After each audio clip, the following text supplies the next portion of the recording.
We now know that the Russian operatives who perpetrated these schemes did not have the cooperation of President Trump or the Trump campaign. An hour before releasing the Mueller report, Attorney General William Barr sought to reinforce that candidate Donald Trump didn't conspire with the Russians. The 448-page document was heavily redacted due to ongoing open investigations of other players. But in Barr's opinion, President Trump did not intentionally obstruct Robert Mueller's investigation.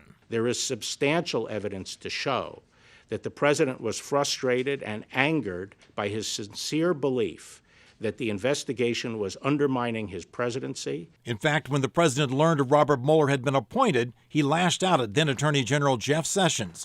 The president slumped back in his chair and said, "Oh my God, this is the end of my presidency. I'm blanked.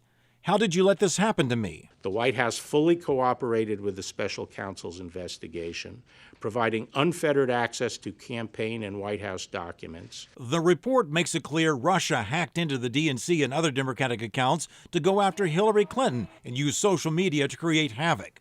Donald Trump Jr. and key aide Kellyanne Conway often retweeted those posts, unaware they were Russian accounts. I'm having a good day, too. It was called No Collusion, No Obstruction.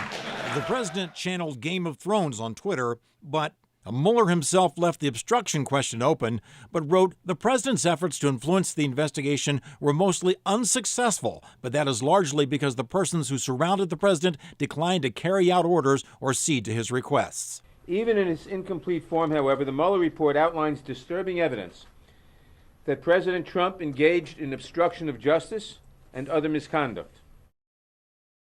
That is House Judiciary Chair Robert Nadler, who's asking Robert Mueller to come up to Capitol Hill to testify. And by the way, the word Minnesota comes up once in this report, a witness account that Paul Manafort briefed a Russian national on campaign strategy to pick up Minnesota, along with Wisconsin, Michigan, and Pennsylvania. Back to you.